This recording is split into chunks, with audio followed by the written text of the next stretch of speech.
ভোক্তা সংশ্লিষ্ট প্রতিটি খাত নিয়ে মতবিনিময় শেষে বাজার নিয়ন্ত্রণে মাঠে নামার ঘোষণা দিয়েছেন ভোক্তা অধিকার সংরক্ষণ অধিদপ্তরের মহাপরিচালক জহুরুল ইসলাম।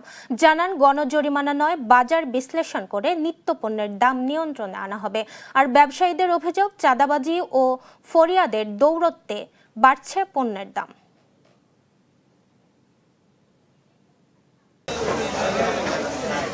দীর্ঘদিন ধরেই নিত্যপণ্যের বাজার চড়া। শাকসবজি, মাছ মাংস থেকে ডিম, বেশিরভাগ পণ্য কিনতে হিমশিম খাচ্ছেন ক্রেতারা। সরকারি হিসেবে জুলাইয়ে মূল্যস্ফীতি কিছুটা কমলেও বাজারে তার প্রভাব নেই। এমন বাস্তবতায় সংশ্লিষ্ট খাতের সঙ্গে মতবিনিময় করেছে জাতীয় ভোক্তা অধিকার সংরক্ষণ অধিদপ্তর।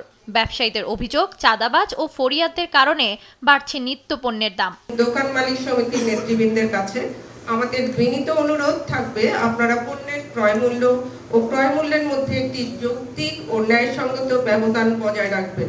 মাঠ পর্যায়ের কর্মকর্তারা বলছেন, শুধু আইন প্রয়োগ করে বাজার নিয়ন্ত্রণ সম্ভব নয়। অতিরিক্ত মুনাফা ও ভেজাল রোধে প্রয়োজন ব্যবসায়ী ও ভোক্তার সচেতনতা। কোনো পাইকার বগুড়া থেকে কিনেছে অথবা যশোর থেকে কিনেছে, সে তো একটা নির্দিষ্ট দামে কিনেছে, তাহলে এখান আসার পর সিন্ডিকেশনের কারণে এটার হেরফের হচ্ছে। ভোক্তা মহাপরিচালক বলেন, গণজরিমানা নয়, প্রতিটি খাতের সঙ্গে সমন্বয় করে সরবরাহ ব্যবস্থা ঠিক রাখা হবে মূল লক্ষ্য। খুব প্রজ্ঞাবান হন এবং বিষয়গুলো বুঝেন, আমলে নেন, তাহলে আপনি বাজার বিশ্লেষণে যাবেন যে না, আমি 1000 ব্যবসায়ীকে জরিমানা করা আমার ঠিক হবে না। তাহলে কোথায় কোথায় বিভ্রান্তিটা আছে, কোথায় আমার গলতটি আছে, সেটি আপনাকে বের করতে হবে। এবং এটি বের করে হয়তো গুটি কয়েক ব্যবসায়ীর কারণে হয়তো এই বিষয়টি তৈরি হয়েছে, তাহলে কিন্তু আপনি ওই গুটি কয়েক ব্যবসায়ীকে চিহ্নিত করে আপনি জরিমানা আওতা হতে পারেন।